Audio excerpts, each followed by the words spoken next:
Welcome back to Celebrity Radio. It's Alex Belfield, talking to some of the country's biggest stars and some of my favourite people. And we've got one for you today. Tom Allen, how are you? Well, thank you for describing me as that. I'm well, thank you. I'm very well. I'm having a lovely time on my tour. You're very good. I mean, you've sort of got the charm of Graham Norton and the facial hair of Vanessa Feltz. It's nice.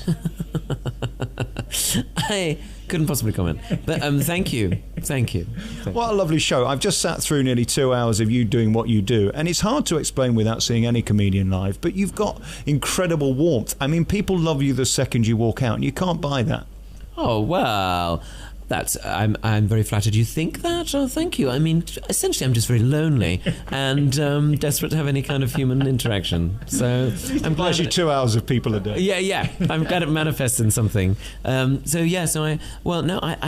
enjoy talking to people, and I love that about touring, that you get to go to places you wouldn't necessarily go to if you didn't have a reason to go. And I always love interacting, meeting people, finding out about their ways, and I think that's.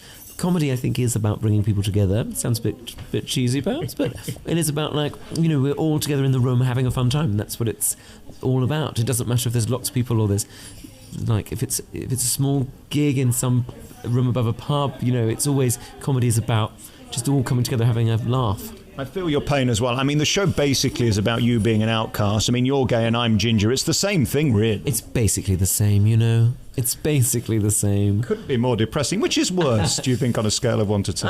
I don't think either are worse. Gay is fine now. Gay is fine. I mean, it's fine. It's fine for a lot of people. Ginger, I think, is celebrated. But again, maybe this is the gays celebrate it. That's what's great about being gay. We are, as a people, very good at taking what the rest of society goes, oh, we don't like that. And we go, well, let's fetishize that. So gingers, I think, are a whole, like...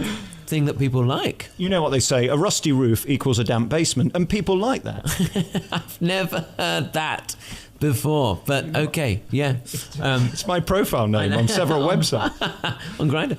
I think a bit like bear culture as well. I don't know if you're familiar with that. Like, the bears are, like, you know, traditionally, like, not traditionally, but like in some ways people go, oh, like bigger guys, in a lot of mainstream society, they're like, oh, overweight guys with too much hair, but the gays go, great, I love a chunky guy with loads of hair. When suddenly, like, everything's flipped on its head. That's what we do. There's any possibility these days. That's what my people do. What I love about you do this show, which resonates with me. I mean, I'm a couple of years older than you, but you're very clever at picking out very specific minutiae that we all immediately go, oh God, I was there, whether it's the buffet or whether it's just the little things in life. I mean, we grew up at the same time. It was an interesting time because we sort of beat the millennials. So we didn't have the mobile phones at school, but we sort of grew up with it after that. And you talk about the dating. I mean, you're right. It is almost impossible to meet anybody unless it's online. Yeah, for me, that was like that's sort of the bit when I sort of talk about, like, the world. Not that I dwell on that very long, but yeah, I think it is quite an interesting time we live in. Like, there's lots of things that have never happened before, and I think, like, people are just sort of learning about, how do I deal with this? How do I get on with it? How do I do that? But I try and observe it in a way that you go, well, everybody has experience of these things, and hopefully makes it kind of, I just sort of offer like a slightly skewed angle on stuff. I sort of do it like I'm sort of stood at. It's interesting as well that you came from an acting background. I wonder whether you're acting being a comedian or this is really you and you've forgotten how to be an actor. Oh, well, I suppose I've always really liked performing. And I think as a kid I always thought I wanted to be an actor, but it turned out I was just gay. And I was looking for like an outlet, and I was looking for a way to... acting being human. I was just sort of... Yeah, at that time I was just sort of acting like, oh, I don't know if this is me. I think I like sort of showing off. And I think acting at the time felt like it was the only way to meet sort of outlandish, eccentric people, and I liked that. And I like the way it's sort of associated with storytelling and stuff. I always enjoyed all of that. So, and at that time, like stand-up, there weren't that many stand-ups that I could relate to. It wasn't such a thing as it is now. Right. And there were, the stand-ups we were in were really blokey, and they told jokes, or they were sort of angry, or it was all quite sort of blokey, and it was in raucous environments. And the only person I really liked as a stand-up during that time was Victoria Wood when I was growing up. And I think because she just represented this alternative voice, this way of observing the world, but was through this, I don't know, from this outsider perspective, which I really related to, and I think a lot of people did, and then sometimes more people have sort of got into comedy, I guess, brought up on people like Victoria Wood and French and Saunders, and just sort of it's brought about a generation now which I think is much more diverse and is better for it. Isn't it funny how to be a great comedian you have to be an outsider? I can't think of one example that's amazing that isn't. Yeah, well, because nobody wants to watch a comedian go, do you know what? Everything in my life's absolutely fine. I'm delicious. Look at me. I am so great. I'm so like everything's no complaints. World's rosy. It'd be a very short show, wouldn't it? Yeah, we're like, I don't like this person at all. So people want to share in the pain of the people they're watching. I think a bit, not in a negative way, but I suppose you just want to see someone going like, hey, sometimes life's tough, but I'm getting through the day, I'm still smiling, and people go, oh, you can still smile, and I think that's what people like. But maybe I get a bit self-aggrandizing. I mean, it's hard to imagine that, isn't it? You could be better. I wonder as well whether you love the old comedians too. I mean, there's a charm about your show which a lot of them had. I mean, just yesterday we lost Ken Dodd. Indeed, yes. Yeah, so sad. And I love watching the tribute to him. When I got in from the gig I was doing last night, and there was a tribute just showing some of his interviews and stuff, and just such a delightful energy. That's what I think is so amazing about a lot of that era, but particularly Ken Dodd. I think that just relentless, like, talk about a thing, talk about another thing, talk about another thing. And actually, when you think like back then, especially, must have felt like, what is this? Would be deemed very alternative now. I think if Ken Dodd was suddenly on the scene for the first time, people would be like, he's very quirky, just sort of just comes up with these ideas and these random viewpoints. It's sort of. He's amazing, man. I wonder if that's one of the reasons he lasted. I mean, he used to play next door at Boxton, that big house there. And again, there's a campery about him. I mean, who else could come on in a hairy fairy coat and have Diddy Man? I mean, there is a sort of nod to that. And he loved the history of comedy. And I sense you do too. Yeah, very much. I suppose I always really liked Kenneth Williams, although he wasn't a comedian, but told stories. And I suppose like that, and Frankie Howard and Bob Hope, even as a child. I like that sort of patter. I like that. I think there's a certain rhythm to it, and I like to think there's a metronome going on in my mind when I'm doing a show or when I'm writing jokes. You try and have it so that it feels like it's an up-tempo. It feels like that sort of thing I've kind of got from older comics, I think. It's interesting as well, when you came out, I said that, you'd got a beautiful rhythm to the show, but there's that pause, isn't there, that you do where you do a look that way or the other way. Again, harking back to an older time of comedy when they used that time to breathe to give the audience a chance to laugh and think.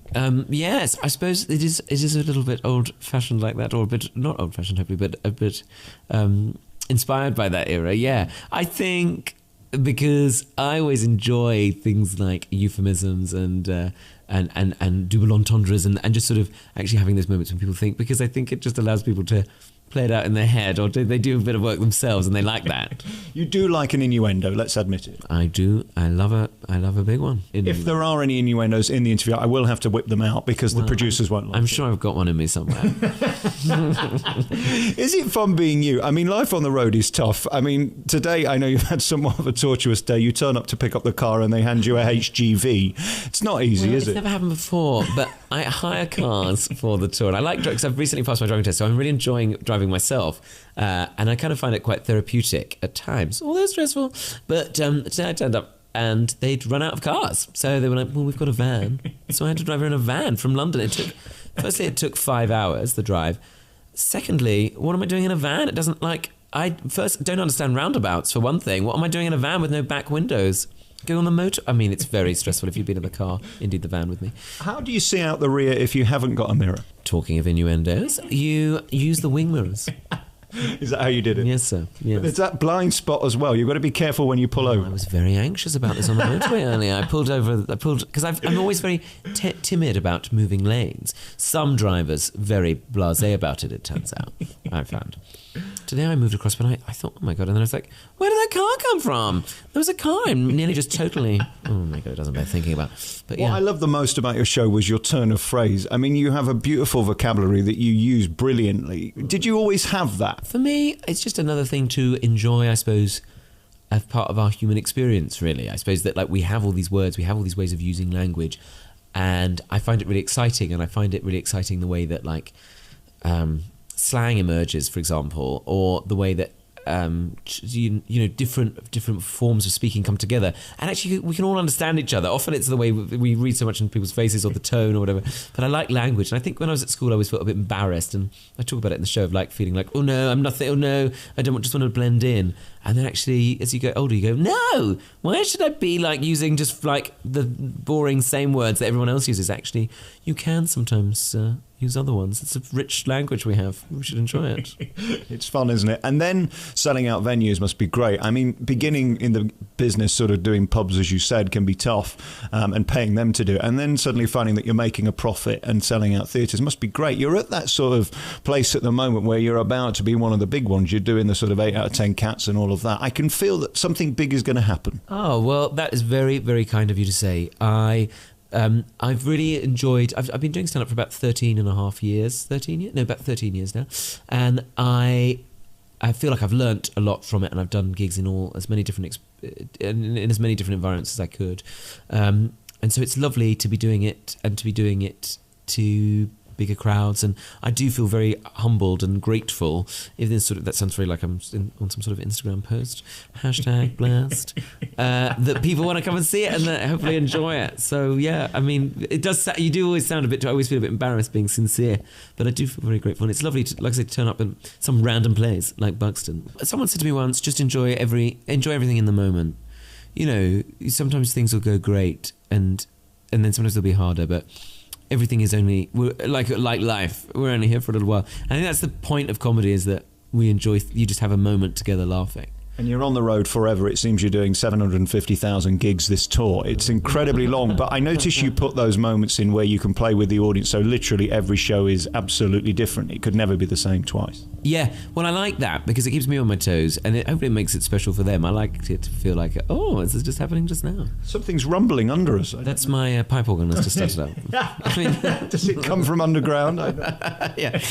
This isn't Blackpool, this is Buxton. Hey, listen, congratulations on everything. I thought it was a tremendous show. It's been lovely to chat to you as I come off stage. I hate doing this because this must be a nightmare. Really, you want to be halfway down the M1 now, don't you? Don't hate yourself. No, I'm staying in Buxton tonight, love. No, I was. Do you know what? I was going to drive to Nottingham, which I think is where you're based, and then I realised like, Buxton's like in the middle of a mountain range. I can't drive in my rented lorry I've got outside through, which I've never driven before. Through I just realised, can I have saved the petrol? You were driving to Nottingham. We could have done it there. Save me bothering. Well, you could have done, but then I actually moved my hotel booking, so I'm staying in Buxton tonight. Yeah, living it up in Buxton before I go to Norwich tomorrow. You know, the neighbouring town of Norwich. I've got a feeling there's not going to be much going on. Yeah, actually, I've got to find somewhere to go and have some. I haven't had anything since I had a sandwich at about 12 o'clock. Well, you go and get something warm inside you, and... Oh, it'll be a kebab. Is there somewhere open late? Oh, I've got friends in the know. People don't realise Buxton's a 24-hour city. Who knew? It's the city that never sleeps. No, Buxton's very nice. Congratulations on everything. An amazing show, really terrific, and lovely to talk to you. Thank you for your time. Thanks for having me. No, thanks for having me. Great to see you.